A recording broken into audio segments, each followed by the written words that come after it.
지난 시간 우리는 아브라함이 나그네를 대접하는 모습을 함께 살펴봤습니다. 아브라함의 나그네 대접은 나그네가 나그네를 대접하는 그러한 그림이었죠. 그래서 성경은 의도적으로 이 아브라함이 어디에서 나그네를 발견하고 섬겼다라고 하는 것을 강조합니까? 장막에서 발견하여 장막에서 섬겼다라고 하는 것을 강조합니다. 아브라함이 장막에 있었습니다. 이는 그가 장막 생활을 하고 있었다는 말 아닙니까? 현재 아브라함이 있는 곳은 가나안입니다. 갈대아 우르를 떠나서 가나안 땅에서 지낸 지가 여러분 20년이 지났습니다. 그런데 아브라함은 정착 생활이 아니라 장막 생활을 하고 있습니다. 아브라함이 왜 장막 생활을 한 것입니까? 돈이 부족해서 그렇습니까? 아니면 가나안 사람들이 이 아브라함을 인정하지 않아서 그렇습니까? 그렇지 않습니다. 만일 아브라함이 정착해서 지내려고 마음을 먹었다면 그는 얼마든지 그것 중에 일부의 땅을 차지하여서 지낼 수가 있었습니다. 그러나 아브라함이 장막 생활을 했었던 것은 그 장막 생활이 담고 있는 의미 때문에 그렇습니다. 이미 몇 차례 말씀을 드렸지만 여러분, 장막하고 이 제단은 아브라함의 신앙 여정을 대표하는 것들입니다. 장막은 신앙의 진보라고 하는 목표를 가지고 순종하는 신앙의 전진을 상징하고, 제단은 그 순종을 통해 나를 겸손히 드리는 헌신을 의미합니다.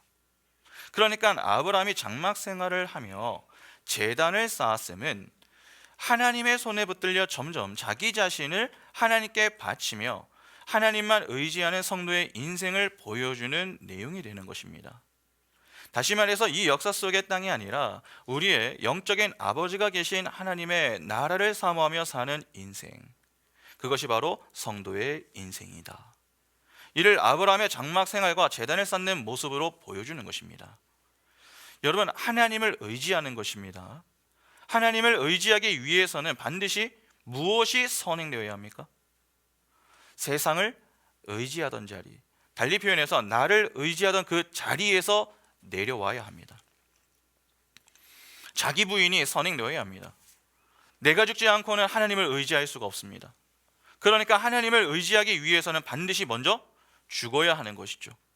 죽고 하나님 안에서 살아야 하나님을 의지할 수 있는 것입니다. 그래서 해당 사건 직전에 나오는 이야기가 무엇입니까? 할례를 행하는 사건이 나오는 것이죠. 아브라함이 할례를 행한 것은 아브라함의 노력과 열심 때문이 아닙니다. 하나님의 믿음이 아브라함을 믿게 만든 것이고, 하나님의 믿음이 아브라함의 순종을 이끌어낸 것입니다. 다시 말해서 하나님만 의지하게 만든 것은 하나님의 열심과 은혜라는 것입니다. 그 은혜로 아브라함이 하나님 안에서 하나님과 연합된 자, 즉 하나님만 의지하는 자로 살게 되는 것입니다. 그런데 하나님은 사랑이시죠. 그 사랑 안에 아브라함이 거합니다. 그러면 당연히 아브라함도 무엇이 되는 것입니까? 사랑이 되는 것입니다. 그래서 그 사랑이 삶으로 표현되어 나오는 것인데, 그것이 바로 나그네 대접인 것입니다. 그러면 결국 할례 언약 속에 들어가 있는 자들, 즉 하나님에 의해서 나그네된 자들은 반드시 무엇을 하겠습니까? 나그네 대접을 합니다. 이웃 사랑을 실천한다는 것입니다. 그러면 그 반대로 할례 언약 밖에 있는 자들은 어떠하겠습니까? 나그네를 대접하지 않습니다. 이웃 사랑을 실천하지 않는 것입니다. 그것이 창세기 19장에 나그네들이 소돔과 고모라 사람들에게 위협받는 내용으로 나오는 것입니다. 창세기 19장 4절과 5절을 보시면은 그들이 눕기 전에 그 성 사람 곧 소돔 백성들이 노소를 막론하고 원근에서 다 모여 그 집을 애워싸고 롯을 부르고 그에게 이르되 오늘 밤에 내게 온 사람들이 어디 있느냐 이끌어내라 우리가 그들을 상관하리라. 아브라함은 장막에서 지나가는 나그네를 보고서 정성을 다해서 대접을 했습니다. 가장 뜨거운 정오에 아랫사람들을 시켜서 대접한 게 아니었습니다. 자신이 직접 뛰어다니면서 나그네를 대접했습니다. 자신의 것을 희생하여서 남을 섬기는 모습이죠. 그러나 그에 반해서 여러분, 소돔과 고모라 사람들은 어떻습니까? 아브라함과 대조를 이루는 모습을 보입니다.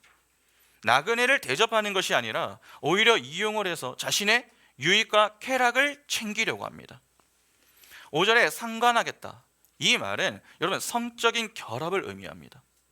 내 욕구와 만족을 위하여 누구를 희생시키는 그러한 모습입니까? 나그네를 희생시키는 모습입니다. 그러니까 아브라함하고는 완전히 다른 모습을 보이더라 하는 것입니다. 이렇게 세상은 딱 두 부류로 나뉩니다. 하나님의 할례 언약 안에서, 달리 말해서 하나님의 은혜 아래에 거하면서 자신의 불가능함과 무력함을 인정하고 겸손히 하나님의 말씀에 순종하며 그 순종의 기쁨과 감사, 그리고 행복해하고 하나님 사랑을 이웃 사랑으로 흘려보내는 자들이 있습니다. 이들이 바로 의인입니다. 의인의 반대가 죄인이죠. 성경에서 이야기하는 의의 개념은 하나님과의 올바른 관계 속에서 하나님이 요구하시는 것을 성실히 수행하는 것을 의미합니다. 하나님이 하나님의 택한 백성에게 요구하시는 것이 무엇입니까? 믿음입니다. 그런데 적당한 믿음이 아니죠. 온전한 믿음입니다. 하나님은 그 온전한 믿음을 갖게 하기 위하여서 하늘의 풍요, 즉 생명을 부어주십니다. 그러면 그 생명을 받아 산자가 된 자는 하나님이 주신 믿음에 합당한 반응을 보이며 생명의 주를 사랑하고 그 사랑을 흘려 보내주는 축복의 통로로 살게 됩니다. 그렇게 하나님의 하나님 되심을 드러내는 인생을 살게 되는 것입니다. 그러면 여러분, 죄는 어떻습니까? 주로 성경에서 죄라고 이야기하는 하마르티아, 하타가 무엇입니까? 화살이 관역에서 벗어난 상태입니다. 그러니까 있어야 할 자리를 이탈해버린 그러한 상태를 의미하는 것입니다. 본래 하나님 안에서 하나님과 연합된 상태, 그래서 하나님과의 올바른 관계 속에서 하나님이 요구하시는 것을 성실하게 수행할 수 있는 의의 상태가 바로 여러분 인간의 처음 자리였습니다. 다시 말해서 하나님을 왕으로 모시면서 그 왕의 다스림과 통치에 기뻐하고 만족하며 사는 자리에 있었다 하는 것입니다. 그런데 선악과 사건을 통해서 그 자리가 옮겨지게 되죠. 여러분, 선악과 사건이 무엇입니까? 결국 왜 하나님만 왕이 되어야 하는가? 나도 왕이 되겠다. 그렇게 하나님께 반기를 든 사건입니다. 그렇게 하나님의 품 밖으로 자리가 옮겨지게 된 것입니다. 그러니까 있어야 할 자리가 아니라 내가 있고 싶은 그 자리로 향한 것이죠. 하나님 아닙니다. 하나님 밖입니다. 성경은 정확히 두 통치만을 가리키죠. 하나님의 통치와 사단의 통치입니다. 그러면 하나님의 통치를 벗어나게 되면은 여러분 자연스럽게 누구의 통치 속으로 들어가게 되는 것입니까? 사단의 통치 속으로 들어가게 되는 것입니다. 죄는 행위이기 이전에 자리의 문제입니다. 그래서 하나님이 선악과 사건을 따먹은 이 아담을 찾으시면서 처음에 하셨던 말씀이 무엇이었습니까? 아담아, 네가 어디 있느냐? 자리를 물으셨습니다. 왜 있어야 할 자리에 있지 않고 엉뚱한 자리에 있느냐, 그렇게 물으신 것이죠. 여러분, 의의 자리에서 벗어난 것입니다. 이는 하나님과의 관계가 깨졌음을 의미합니다. 하나님과의 관계가 깨졌음은 하나님이 주시는 생명을 공급받지 못함과 더불어서 그에 합당한 반응을 보일 수 없다 하는 말 아닙니까? 그래서 하나님 안에 있을 때 보였던 모습과 대조를 이루는 모습을 보이는 것입니다. 나를 희생하여 남을 섬기는 이타의 모습은 사라지고 나를 위하여 남을 희생시키는 이기의 모습만 가득하게 되는 것입니다.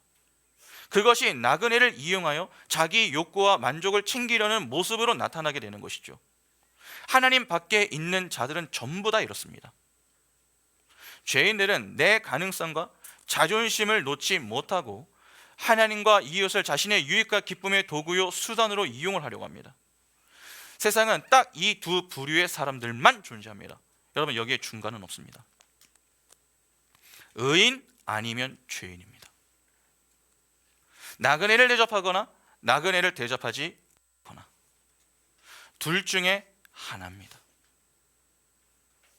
성경은 나그네를 대접하지 않고 나그네를 이용하여 자신의 쾌락의 수단으로 삼는 땅, 소돔과 고모라를 저주받은 땅의 대명사로 기록을 하고 있습니다. 이사야 1장 10절부터 17절을 보시면은 너희 소돔의 관원들아 여호와의 말씀을 들을지어다. 너희 고모라의 백성아 우리 하나님의 법에 귀를 기울일지어다. 여호와께서 말씀하시되 너희의 무수한 재물이 내게 무엇이 유익하뇨?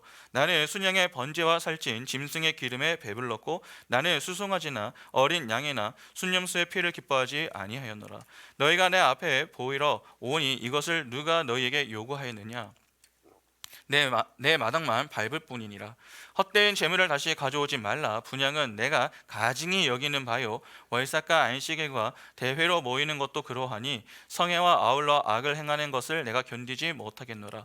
내 마음이 너희의 월삭과 정한 절기를 싫어하나니 그것이 내게 무거운 짐이라. 내가 지기에 곤비하였느니라. 너희가 손을 펼 때에 내가 내 눈을 너희에게서 가리고 너희가 많이 기도할지라도 내가 듣지 아니하리니 이는 너희의 손에 피가 가득함이라. 너희는 스스로 씻으며 스스로 깨끗하게 하여 내 목전에서 너희 악한 행실을 버리고 행악을 그치고 선행을 배우며 정의를 구하며 학대받는 자를 도와주며 고아를 위하여 신원하며 과부를 위하여 변호하라 하셨느니라. 여러분, 구약을 보면은 고아와 과부 그리고 나그네가 늘 좀 같이 나오죠.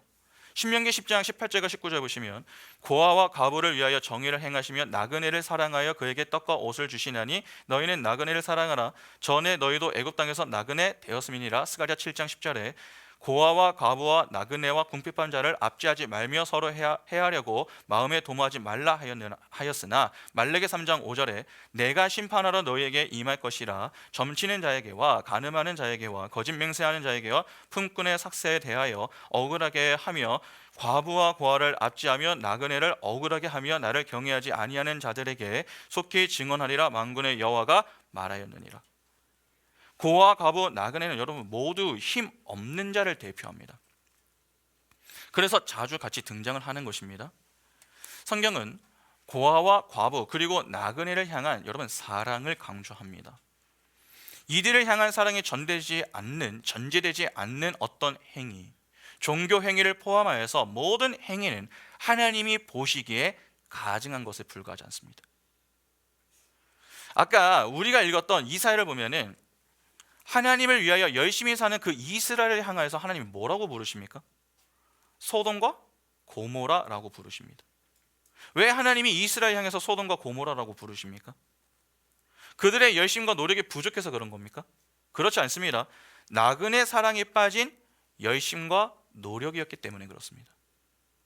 그러니까 나그네를 향한 사랑에 빠진 열심과 노력은 멸망을 향한 열심이고 하나님의 책망을 받는 노력이 되는 것입니다. 구약은 반복적으로 하나님 사랑, 이웃 사랑, 즉 나그네 대접을 성도의 표지로 제시합니다. 진심으로 나그네를 돌볼 수 있는 마음을 가진 자들만이 하나님이 보내신 하늘의 나그네를 대접하고 영접할 수 있기 때문에 이를 강조했던 것입니다. 하늘의 나그네, 여러분 하늘의 적을 두고서 이 땅에서 나그네로 세상에 오신 분이 있었죠. 그분이 누굽니까?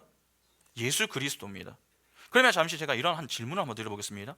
여러분, 예수는 잘생기셨습니까? 예수는 꽃미남 스타일입니까? 또한 근육질의 몸을 가지고 계셨습니까? 영화를 보거나 아니면 그림들을 보면 너무 다 괜찮지 않습니까? 적지 않은 이들이 예수를 흠모할 만한 분으로, 뛰어난 분으로만 생각하는 그러한 경향이 있습니다. 그러나 성경을 잘 보시면은 그와 정확히 반대로 이야기합니다. 그분은 흠모할 만한 것이 없었습니다. 그렇다고 뛰어난 것도 없었습니다. 누구도 이 땅에 나그네로 지내는 예수를 거들떠보지 않았습니다. 왜냐하면 자신들에게 어떤 유익이 될 것 같다라고 하는 생각이 전혀 들지 않았기 때문이었죠.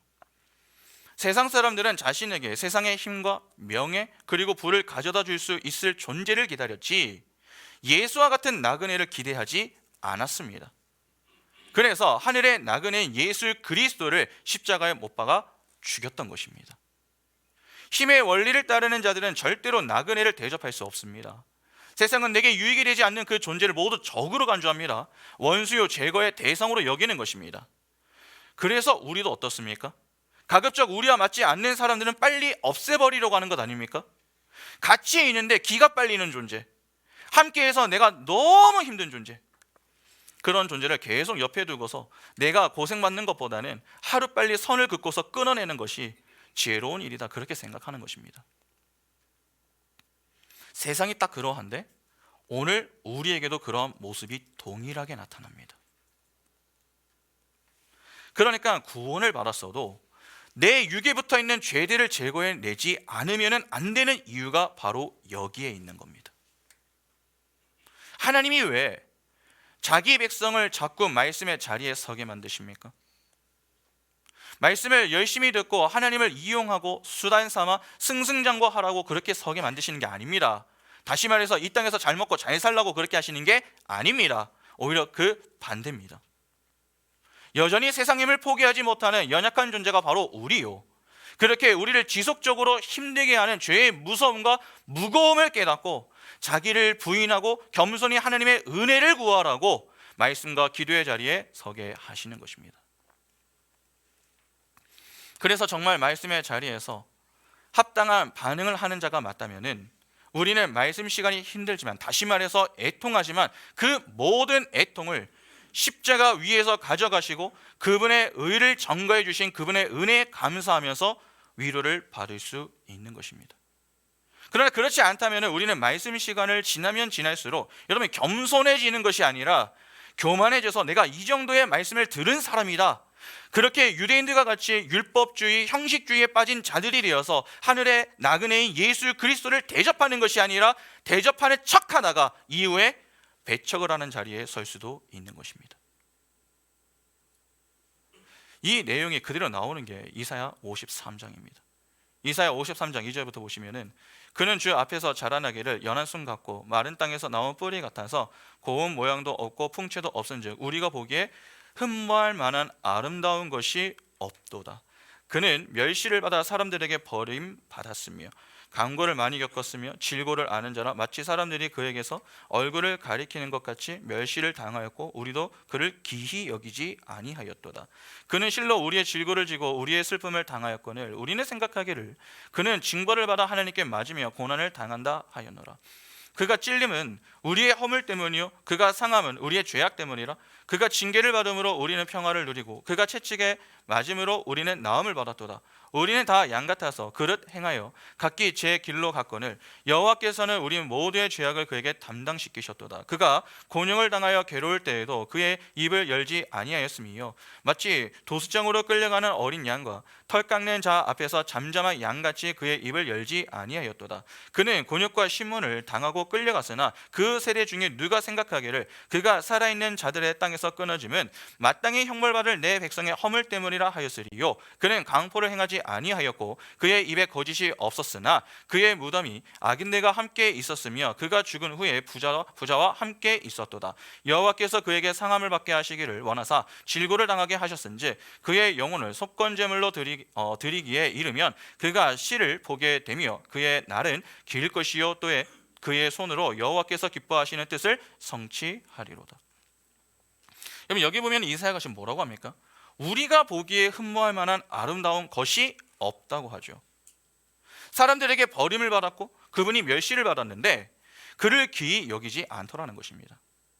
예수는 우리를 위하여 슬픔을 당하신 것인데 우리는 생각을 하기를 잘못이 있으니까 고난을 당하는 것 아닐까, 그렇게 여기더라는 것입니다. 이런 자들은 나그네로 오신 예수를 영접하지 않습니다. 그러면 이들은 무엇을 받아들이겠습니까? 세상이 추구하는 힘을 받아들입니다. 그런 점에서 우리가 주의해야 할 게 있습니다. 여러분 예배당에 나왔습니다. 우리는 이 자리에 나온다에 초점을 두고 있지만 성경은 별로 그런 거에 관심이 없습니다. 예수는 자신을 따른다에 관심을 두셨던 것이 아니라 당신을 따르는 자가 누구인가에 관심을 두셨습니다. 내가 이 자리에 있다고 해도 내 관심이 예수 그리스도가 아닌 그 외적인 것에 있다면 그는 가짜일 가능성이 높습니다. 예수가 주시는 것이 생명입니다. 생명에는 아무런 관심이 없습니다. 예수께서 주시는 생명이 진짜이고 참인데 그 외적인 것을 구하는 것이죠. 이는 가짜를 구한다는 말 아닙니까? 그 가짜, 즉 세상 것들을 구하기 위해서 이 자리에 나오는 것입니다. 그래서 그런 자들은 예수를 영접하지 않고 이용할 생각만 합니다. 하나님, 제가 아프지 않게 해주세요. 내 문제를 해결해 주세요. 내가 행복하고 내가 기쁠 수 있게 도와주세요. 그렇게 예수가 아닌 나, 즉 자기 중심의 신앙생활을 추구합니다. 그래서 그런 자들은 복음이 떨어지는 설교 시간이 너무나도 지루하고 재미가 없습니다. 지루하고 재미가 없으니까 그냥 자꾸 다른 생각을 하고 졸린 것 아닙니까? 자도 끝이 없습니다. 그래서 나중에는 어떻게 합니까? 뒤를 돌아보죠. 왜 뒤를 돌아보죠? 시계가 있으니까. 신호를 자꾸 보내는 겁니다. 설교 좀 빨리 끝내라고. 이런 참으로 안타까운 모습이 아닐 수 없습니다. 예수를 믿고 영접해야 할 시간에 예수를 믿지 않고 대적하는 그 모습이 여러분 다른 곳에서 일어나는 게 아닙니다. 바로 이 자리에서 일어나고 있음을 기억하셔야 됩니다. 그래서 예배만큼은 타협을 할 수 없는 것이며 사활을 걸고 해야 하는 겁니다. 여러분, 쌓는 것은 어렵죠? 쉬우십니까? 쌓는 것은 어렵습니다. 그러나 쌓은 것을 무너뜨리는 것은 한순간입니다. 그래서 신앙생활은 어렵고 힘이 드는 것이죠. 이것이 정상인데 자꾸 이를 이상하다 그렇게 여기시면 안 됩니다. 몸이 편해지는 순간 우리의 영은 죽습니다. 성경은 그 어디에서도 성도들을 향하여서 예수 믿고 편하게 지내라 그렇게 이야기하지 않습니다. 항상 무엇을 강조하는지 아십니까? 깨어 기도하기를 힘쓰라고 이야기합니다. 마태복음 26장 41절 보시면 시험에 들지 않게 깨어 기도하라 마음에는 원이로되 육신이 약하도다 하시고, 에베소서 6장 18절에 모든 기도와 간구를 하되 항상 성령 안에서 기도하고 이를 위하여 깨어 구하기를 항상 힘쓰며 여러 성도를 위하여 구하라. 데살로니가전서 5장 17절에 쉬지 말고 기도하라. 디모데전서 5장 5절부터 7절에 참 과부로서 외로운 자는 하나님께 소망을 두어 주여로 항상 간구와 기도를 하거니와 향락을 좋아하는 자는 살았으나 죽었느니라. 내가 또한 이것을 명하여 그들로 책망받을 것이 없게 하라. 베드로전서 4장 7절에 만물의 마지막이 가까이 왔으니 그러므로 너희는 정신을 차리고 근신하여 기도하라. 우리가 읽은 구절을 한번 잘 보시기 바랍니다. 여러분, 전부 무엇을 강조합니까? 기도하라고 이야기하죠. 그런데 기도와 함께부터 나오는 표현이 하나가 있습니다. 바로 항상입니다. 항상 기도하기를 힘쓰라고 하죠. 이는 영적으로 잠들지 않도록 주의하라는 것입니다. 왜 영적으로 잠들지 않도록 주의해야 합니까? 때가 악하기 때문에 그렇습니다. 에베소서 5장 16절부터 18절 보시면 세월을 아끼라 때가 악하니라. 그러므로 어리석은 자가 되지 말고 오직 주의 뜻이 무엇인가 이해하라. 술 취하지 말라. 이는 방탕한 것이니 오직 성령으로 충만함을 받으라. 여기 보면은 바울은 때가 악하니 세월을 아끼라고 이야기합니다. 그러면서 술 취하지 말라고 하죠. 여러분, 여기 술 취하지 말라라고 하는 것은 진짜 술 마시면서 지내지 말라 하는 말이 아닙니다. 사람이 술에 취하면은 여러분 안 되는 게 있습니다. 무엇입니까? 뭐가 안 되죠? 너무 거룩하게 사셔서 술을 안 마셔보셨습니까? 술을 마시면 사람이 뭐가 안 되죠? 복종이 안 되죠. 술 마시면 사람이 겁이 없어집니다. 그동안 하고 싶었던 말들 과감 없이 쏟아내죠. 그래서 말실수를 하고 그 다음날 혹 내가 어제 말실수한 거 없었어? 그렇게 묻는 것 아닙니까? 그 술 취함과 대조를 이루는 것이 성령 충만입니다. 이는 매우 중요합니다. 여러분, 성령으로 충만한 자는 누구를 따르겠습니까? 성령을 따릅니다. 성령이 오셔서 하시는 그 일에 대해서 사도 요한은 이렇게 이야기합니다. 요한복음 16장 8절부터 보시면 그가 와서 죄에 대하여 의에 대하여 심판에 대하여 세상을 책망하시리라. 죄에 대하여라 함은 그들이 나를 믿지 아니하며 의에 대하여라 함은 내가 아버지께로 가니 너희가 다시 나를 보지 못하며 심판에 대하여라 함은 이 세상 임금이 심판을 받았음이라.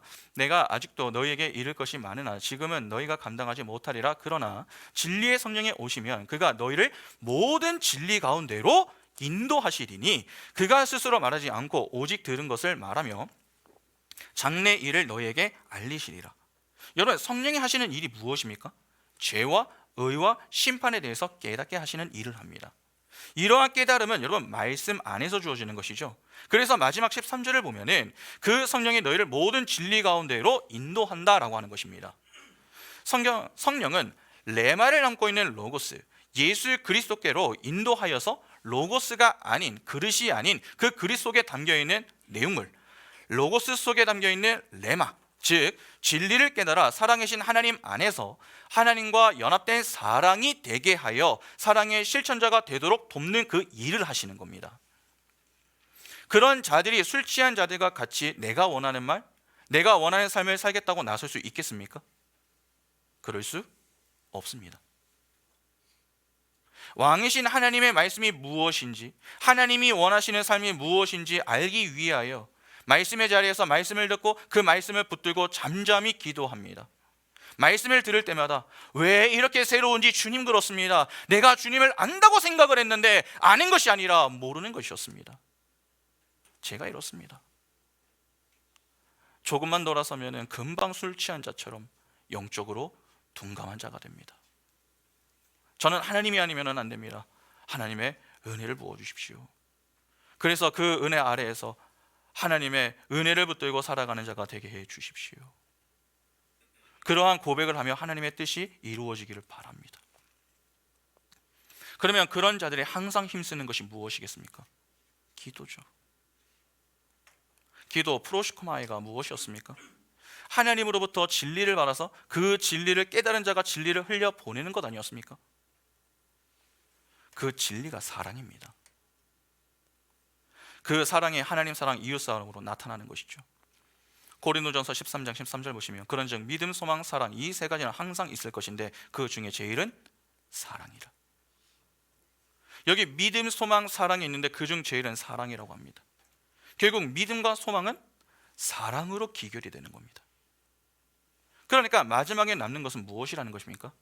사랑이라는 것이죠. 그러면 보시기 바랍니다. 술 취한 자들은 성령으로 충만하지 않은 자들입니다. 그런 자들은 성령의 인도를 거부하기 때문에 말씀의 자리에 나오지 않겠죠. 말씀의 자리에 나오지 않기 때문에 말씀을 들을 일이 없습니다. 말씀을 듣지 않기 때문에 기도하지 않습니다. 기도하지 않기 때문에 사랑이 없습니다. 하나님 사랑인 예배가 회복되지 않았습니다. 그런 자들이 이웃 사랑인 나그네 대접이 있겠습니까? 없습니다. 그러니까 내가 예배당에 나오고 있다고 하면서도 말씀을 듣지도 않고 기도를 하지 않는다면 심각하게 자기 자신을 돌아볼 수 있어야 합니다.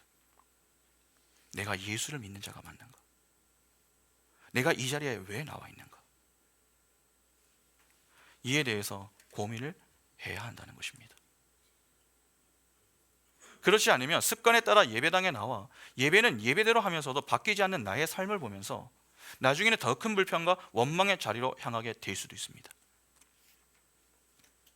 우리는 여러분 신앙생활을 해야 하는 자들이지 종교생활을 해야 하는 자들이 아닙니다. 신앙생활이 종교생활로 변질이 되는 것은 한순간입니다. 또한 종이 한 장 차입니다. 내가 다른 것은 다 잘하는데 말씀과 기도가 안 됩니까? 죄송하지만 만일 그렇다면 지금 잘 되는 그 모든 것들을 다 잠시 내려놓으시고 말씀과 기도의 자리로 돌아오셔야 합니다. 그래서 말씀과 기도를 회복하여서 그 자리에서부터 다시 출발하셔야 됩니다. 말씀과 기도는 우리의 처음 자리입니다. 이를 집 짓는 것으로 비유를 한다면 말씀과 기도의 자리는 여러분 뼈대를 세우는 것과 같습니다. 처음 자리인 말씀과 기도의 자리를 무시하고 그냥 집을 짓는 것은 결국 모래 위에 집을 짓는 것밖에 되지 않습니다. 잘 생각해 보시기 바랍니다. 우리가 성령의 인도를 받아서 이 자리에서 말씀을 배움으로 성령 충만해지게 되면 성령의 열매를 맺겠죠. 그 성령의 열매 가운데 첫 번째로 등장하는 것이 무엇입니까? 사랑입니다. 갈라디아서 5장 22절부터 23절 보시면 오직 성령의 열매는 사랑과 희락과 화평과 오래 참음과 자비와 양선과 충성과 온유와 절제니 이 같은 것을 금지할 법이 없느니라. 성경은 하나님을 사랑이라고 표현합니다. 그러면 성령의 열매로 사랑이 풍성하게 맺힌다라고 하는 말은 그 사랑의 열매를 맺는 존재가 사랑이 되었다 하는 말 아닙니까? 그런 자들이 바로 하나님 사랑과 이웃 사랑을 하는 것입니다. 이웃 사랑이 나그네 대접으로 나타납니다. 나그네를 대접한다라고 하는 것은 나그네들보다 더 작은 자들이 되는 것입니다. 여러분 나그네의 종이 되는 것입니다. 그 역시 나그네라고 하는 말 아닙니까? 그래서 성경은 모든 성도를 가리켜서 나그네요 외국인이다 그렇게 부릅니다.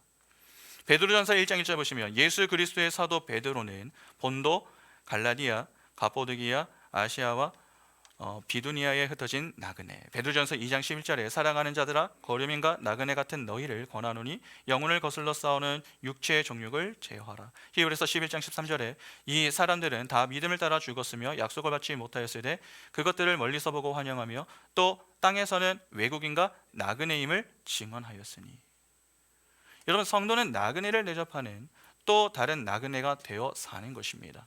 그런데 세상은 그러한 나그네를 보면서 어떻게 여깁니까? 비웃습니다. 약한 자의 종이 된다고 조롱을 하는 것이죠. 성령의 열매를 맺으며 사랑으로 섬겨주고 품어주고 용서하며 살면은 세상은 그러한 자를 보면서 야, 정말 멋있다, 우리도 저렇게 한번 살아보자, 그러한 쪽으로 향하는 것이 아니라 왜 저렇게 살아? 바보 아니야? 그렇게 자기 부인과 자기 십자가를 지며 나그네를 대접하는 성도와 교회를 보면서 무시합니다.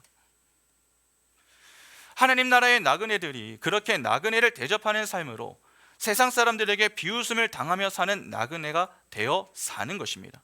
여기서 우리가 주목해서 보아야 할 중요한 교훈이 있습니다.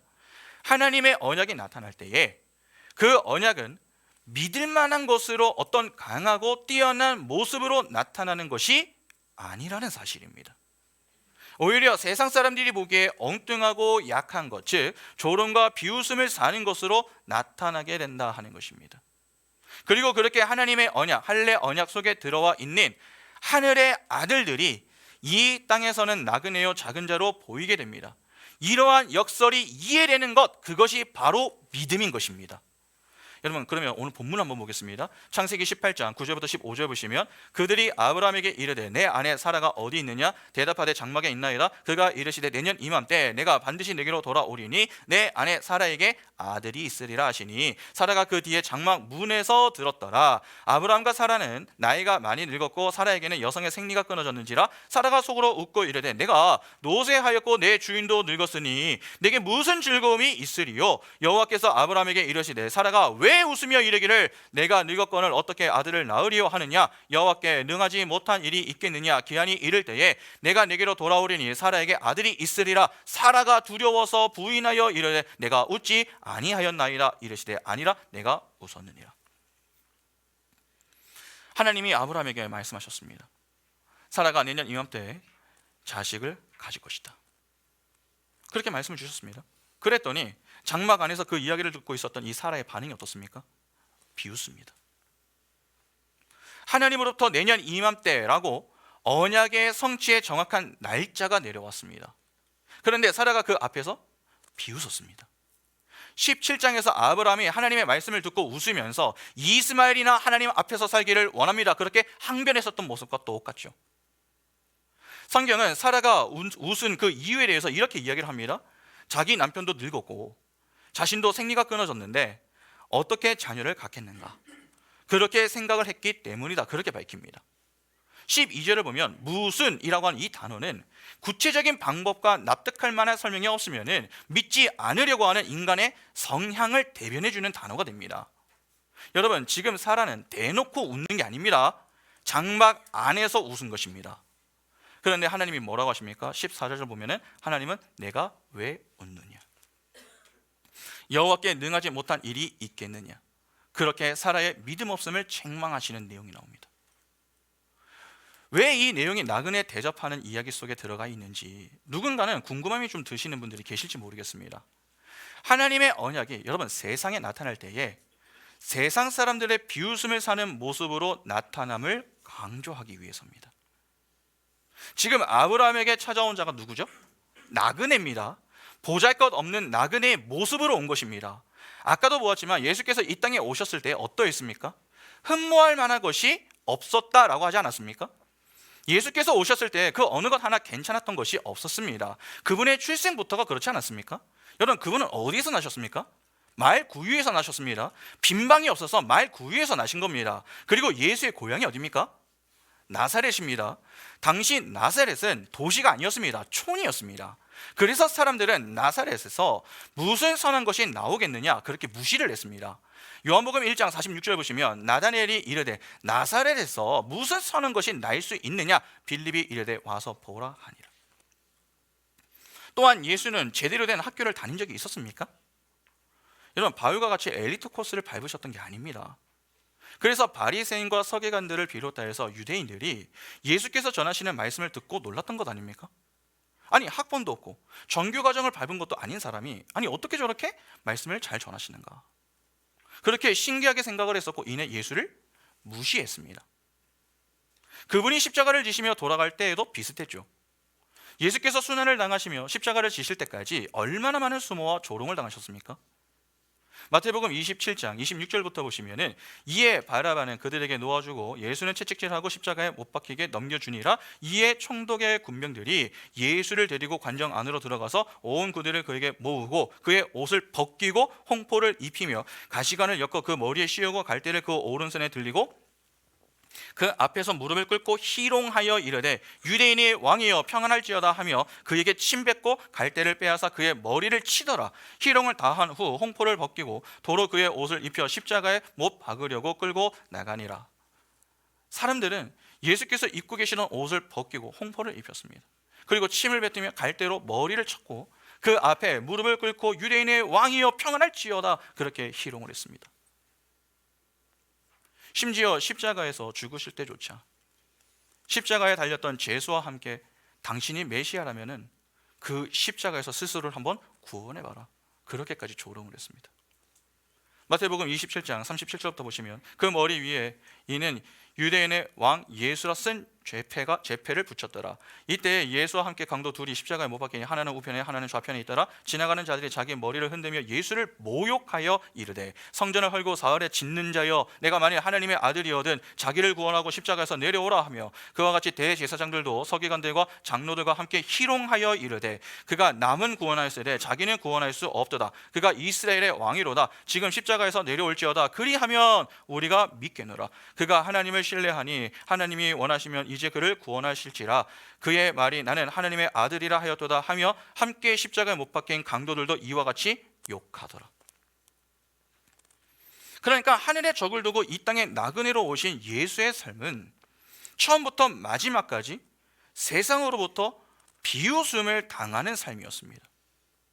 이것이 바로 나그네의 삶인 것입니다. 여기까지만 보면 우리가 굳이 예수를 믿을 이유가 있을까? 그런 생각이 들 수 있는 것 아닙니까? 그러나 그 뒤에 반전이 있습니다.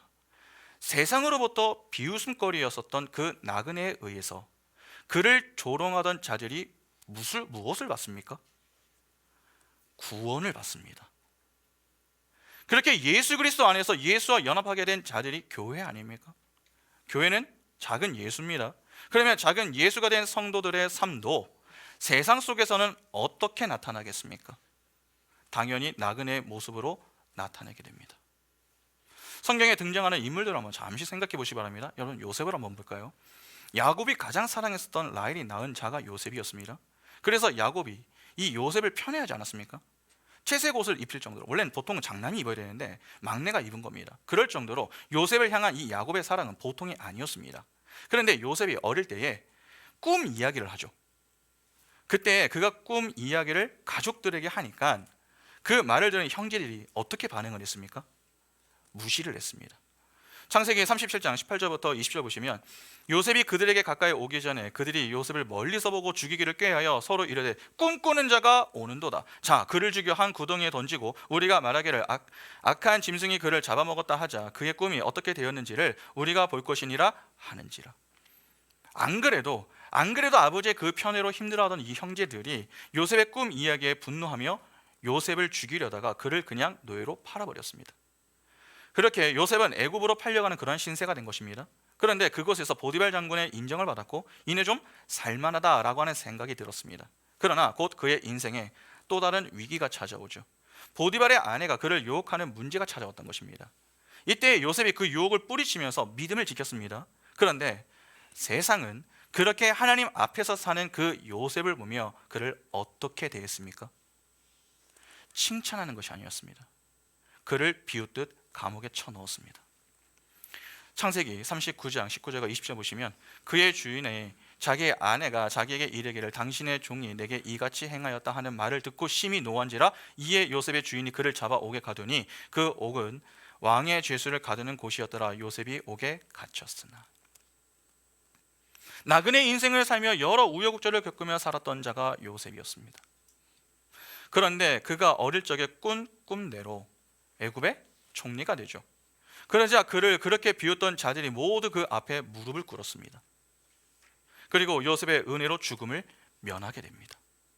창세기 42장 3절부터 보시면 요셉의 형 10사람이 애굽에서 곡식을 사려고 내려갔으나 야곱이 요셉의 아우 베냐민은 그의 형들과 함께 보내지 아니하였으니 이는 그의 생각에 재난이 그에게 미칠까 두려워함이었더라. 이스라엘의 아들들이 양식 사러 간 자 중에 있으니 가나안 땅에 기근이 있음이라. 때에 요셉이 나라의 총리로서 그 땅 모든 백성에게 곡식을 팔더니 요셉의 형들이 와서 그 앞에 땅에 엎드려 절하매 요셉이 보고 형들인 줄을 아나 모르는 채 하고 엄한 소리로 그들에게 말하되 이르되 너희가 어디서 왔느냐. 그들이 이르되 곡물을 사려고 가나안에서 왔나이다. 요셉은 그의 형들을 알아보았으나 그들은 요셉을 알아보지 못하더라. 자신을 죽이려고 했었던 형제들이 지금 요셉 앞에 무릎을 꿇고 있습니다. 그리고 그 요셉으로 인하여서 기근의 문제, 즉 주림의 문제를 해결받고 있죠. 당시 요셉이 먹을 것을 팔지 않았더라면 요셉의 형제들은 다 죽는 것 아니었습니까? 그러나 요셉 때문에 야곱의 형제들이 죽지 않고 다 살게 된 것입니다. 그러니까 요셉에 의해서 형들이 구원을 받게 된 것이죠. 예수와 이 요셉의 삶이 참으로 비슷하다라고 하는 생각이 들지 않으십니까? 그러면 이스라엘의 가장 이상적인 왕이었었던 다윗은 또 어떻습니까? 다윗도 다르지 않습니다. 다윗은 사무엘에 의해서 기름을 부음 받은 자였죠. 그랬던 그가 형들이 전쟁터에 나갔을 때에 이 아버지의 심부름을 받아서 전쟁터에 나갔다가 골리앗의 조롱을 듣고서 분노를 참지 못했습니다. 이에 자신이 나가서 싸우겠다 그렇게 이야기를 하죠. 그때 골리앗이 이스라엘에게 대안을 했었던 내용이 무엇이었습니까? 1대1로 싸워서 그냥 전쟁을 끝내자, 그것이었습니다. 그런데 그 누구도 골리앗 앞에 나서지 못하고 있는 그러한 상황이었죠. 그때 다윗이 자신이 나가겠다라고 했던 것입니다. 아무도 나서지 않는데 소년 다윗이 나서겠다고 했습니다. 그러면 다윗의 용기에 이 박수를 보내주어야 하는 것 아닙니까? 그러나 그 누구도 다윗의 그 용기에 박수를 보내지 않았습니다.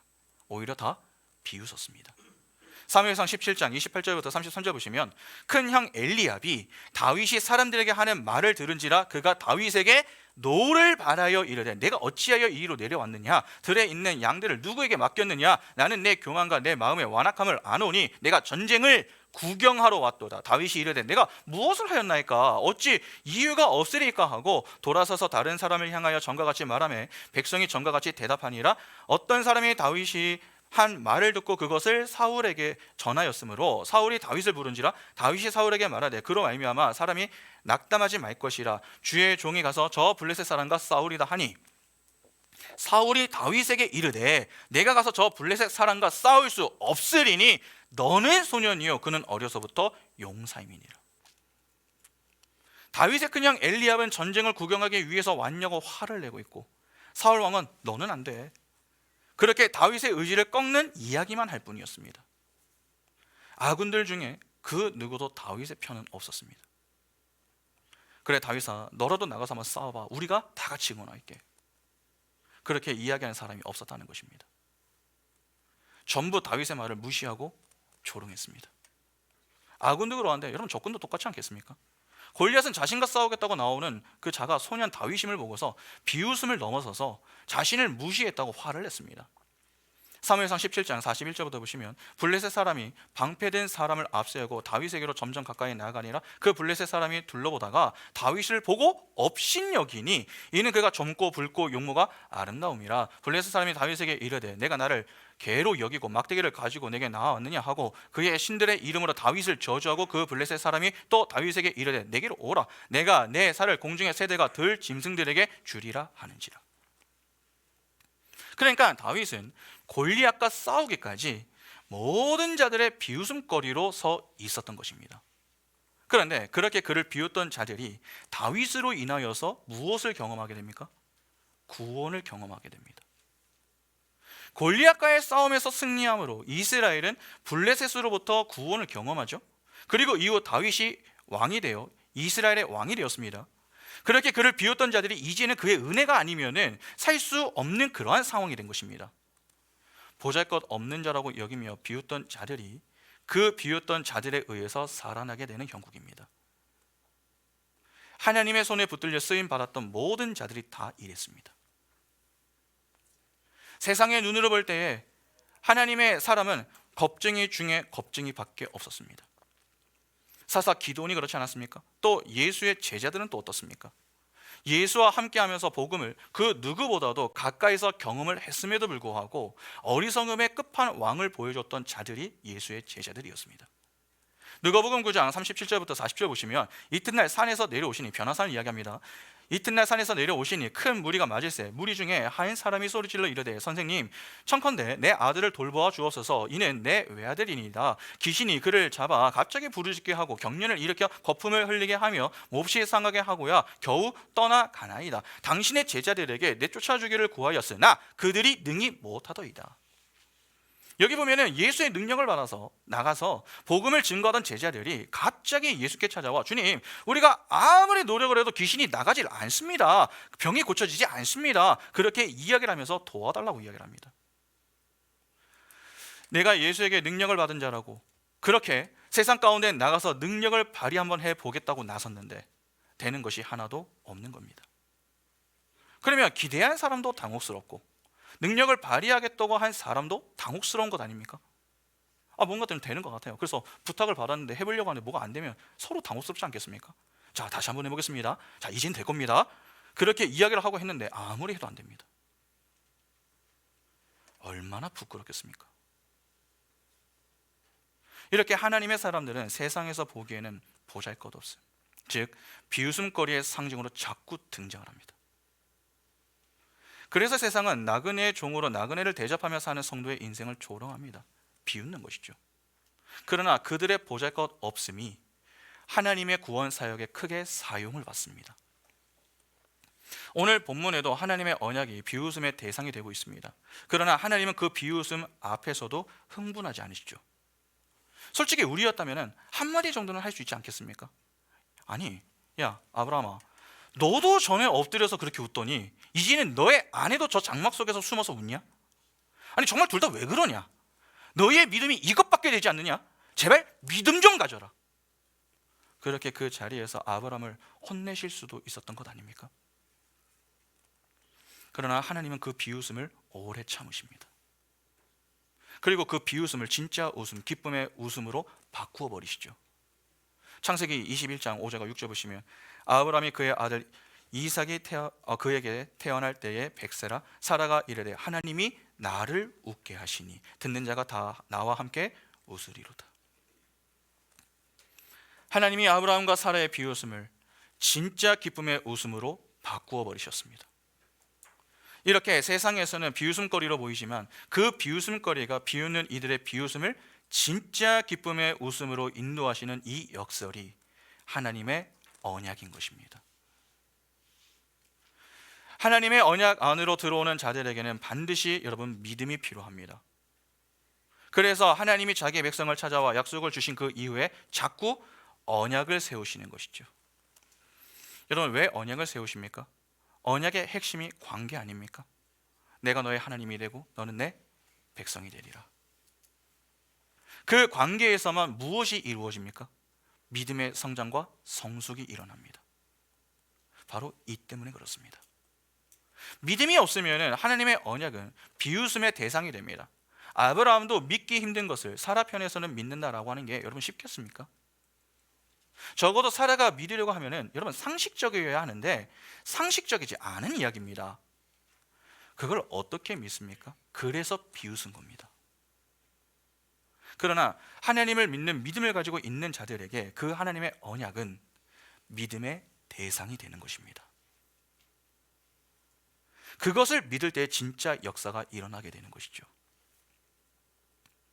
예수께서 가난한 목수의 아들로 오셔서 모든 자들의 비웃음거리로 지내시다가 죽으셨습니다.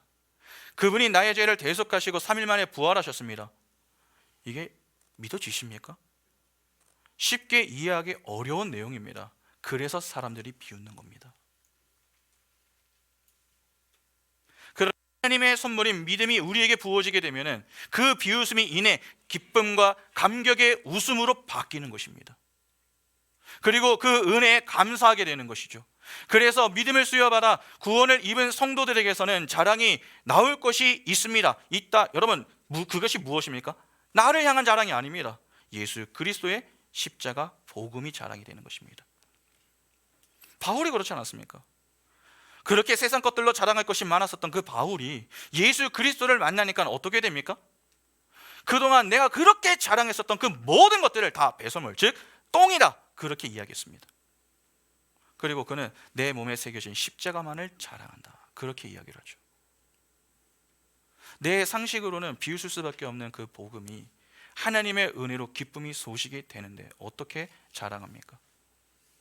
나를 자랑할 수 없는 것입니다. 고린도전서 1장 29절 보면 이는 아무 육체도 하나님 앞에서 자랑하지 못하게 하려 하심이라.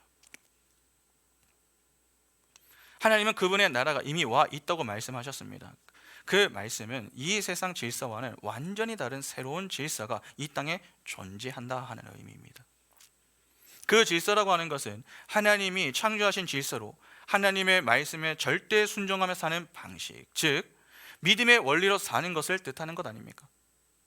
우리 삶 속에서 그 나라가 나타나야 한다는 것입니다. 하나님은 자기 백성을 통해서 하나님 되심을 드러내십니다. 그래서 우리의 삶이 그렇게 중요한 것입니다. 세상은 우리를 통해서 하나님과 하나님의 나라를 보게 되는 것입니다.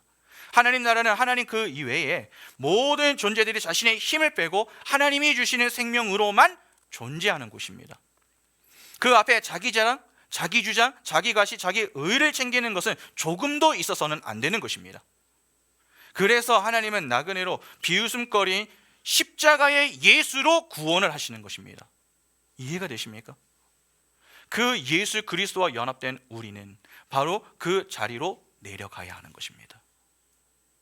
세상편에서 볼 때 그것은 죽음의 자리입니다. 그런데 여러분, 오늘날 우리는 어떻습니까? 죽음을 거부하고 어떻게든지 악착같이 살아 있으려고 하는 것 아닙니까? 말씀은 죽어라 죽어라 그렇게 이야기하는데 우리는 아니요, 살려주세요 살려주세요, 그렇게 내가 시퍼렇게 살아서 무언가를 해보겠다고 그렇게 십자가 앞에 나서려고 하는 겁니다. 아닙니다. 내가 강하고 높은 자가 되는 자리로 향하는 것이 승리가 아닙니다. 약한 자, 작은 자가 되는 삶이 되어야 합니다. 그 자리가 진짜 승리의 자리입니다. 교회의 머리신 예수 그리스도께서 나그네로 작은 자로 비웃음을 당하는 자로 사셨습니다. 그러나 그분의 그 삶이 비웃던 자들, 즉 우리를 살려내셨음을 잊지 마시기 바랍니다. 우리는 그 예수 그리스도의 십자가 복음으로 인하여서 거듭난 자들입니다. 작은 예수가 바로 오늘 우리 아닙니까? 우리는 나그네로 작은 자로 비웃음을 당하는 자들로 부름을 받았습니다. 그러니까 승승장구하는 자들로 부름을 받은 게 아니라는 것입니다. 꽃이 죽어서 그 자리에 새로운 열매를 맺는 그 모습과 같이 우리는 져주고 당하고 미움받는 자들로 부름을 받았습니다. 그런데 아마 누군가는 이렇게 생각할지 모르겠습니다. 그래, 그러면 오늘부터 다시 이를 꽉 물고 한번 참아보자. 참을 인자를 새기면서 원수를 사랑해보자. 용서해보자. 인내해보자. 죄송하지만 그러면 속병 납니다. 내가 내 의지로 참고 인내하고 사랑하는 것이 아닙니다. 사랑은 성령의 열매입니다. 성령의 열매는 성령 충만한 자들이 맺는 것 아닙니까? 어디에서 성령 충만함을 경험할 수 있습니까? 바로 이 말씀의 자리입니다. 바로 기도의 자리죠. 성령은 우리를 말씀의 자리에서 말씀 속에 담긴 진리를 보게 하시고 깨닫게 하십니다. 자꾸 율법을 표피적으로 이해해서 거꾸로 엉뚱하게 이해하려고 하지 마시기 바랍니다. 그것은 사랑도 용서도 용납도 아닙니다. 그냥 벼르는 것입니다. 참고 참다가 내가 도저히 버티지 못하겠다, 그래서 한번 터트리는 자들이 있지 않습니까? 내가 이마만큼 참았다고. 여러분, 그걸 용서라고 하고 사랑이라고 합니까? 아닙니다. 안 되는 것을 억지로 어떻게든 하려고 하는 것, 그게 바로 죄입니다. 우리는 실수하고 넘어질 수 있습니다. 그럴 때마다 하나님의 말씀 앞에 나와서 여러분 기도해야 합니다. 주님, 제가 이렇습니다. 제가 이렇게 연약하고 부족합니다. 너무 힘이 듭니다. 저를 비우는 저 사람, 너무나도 믿고 저를 무시하는 저들이 용서가 안 됩니다. 그러나 하나님의 뜻이 있어서 이 모든 과정을 지나가게 하시는 것이라면 중간에 이탈하지 않고 끝까지 그 모든 과정을 주님과 함께 지나갈 수 있도록 저에게 믿음을 주십시오. 그리고 주님께서 일하심으로 저의 손과 발이 주님의 뜻을 이루는 자리로 향할 수 있도록 저를 이끌어 주십시오. 그렇게 기도하는 것이 믿음이 있는 자의 기도요, 믿음이 성숙하고 성장한 자의 기도가 되는 것입니다. 나그네의 종이 되어서 나그네로 살아가는 인생, 여러분 쉽지 않습니다. 당하다가도 너도 한번 당해봐라. 참아주다가도 나 더는 못 참겠다. 사랑하려고 해도 미워지는 그 마음, 그런 마음이 들 때마다 힘들지만 그럼에도 불구하고 지금 나를 비웃고 조롱하고 무시하는 그들이, 끝내 그 비웃던 그들이 우리 앞에서 무릎을 꿇고 감사의 인사할 날이 반드시 찾아온다 하는 사실을 기억하며 하나님께 기도하시기 바랍니다. 최근에 한 권사님께 문자를 받은 적이 있는데 이렇게 문자를 주셨습니다. 부산에서 연락이 왔는데, 하나님을 향한 기도는 그 어떤 것보다 강하고 확실하지요. 겨자씨만한 참 믿음의 위력은 크고 놀랍고 감사가 계속되지요. 김 목사님, 우리들이 천국 갈 때까지 살아감은 하나님의 은혜이지요. 성령 충만, 말씀 충만, 은혜 충만한 신독산 교회가 되기를 바라며 기도할게요. 여러 수술로 건강해지지 못하고 남편도 폐암 치료와 지금은 치매로 매일의 일상이 매우 힘이 들지만 그럼에도 불구하고 그런 남편이 살아있음에 감사하고 같이 교회에 나가 예배에 참석할 수 있음에 감사합니다. 어떠십니까? 상황과 몸은 좋지 못하지만 하루를 믿음과 기도로 살아내며 감사를 고백하며 사는 이 삶이 바로 나그네 된 성도의 삶 아닙니까? 여러분, 나그네로 세상에 비웃음을 당하며 산다라고 하는 것이 너무나도 끔찍하고 힘이 들지만 그럼에도 불구하고 내 자리를 이탈하지 않고 오늘 그 하루를 최선을 다하여 살아내는 그 하루를 통해서 하나님이 영광을 받으십니다. 세상이 지금 나를 비웃고 있습니까? 지금 세상이 나를 무시합니까? 괜찮습니다. 하나님의 말씀을 붙들고 하루를 믿음으로 인내하며 사는 내 인생을 통해서 하나님이 역사하실 것입니다. 그때 나를 그렇게 비웃고 무시하던 내 가족들이, 내 이웃들이, 이 세상이 우리 앞에 무릎을 꿇는 그 날이 반드시 옵니다.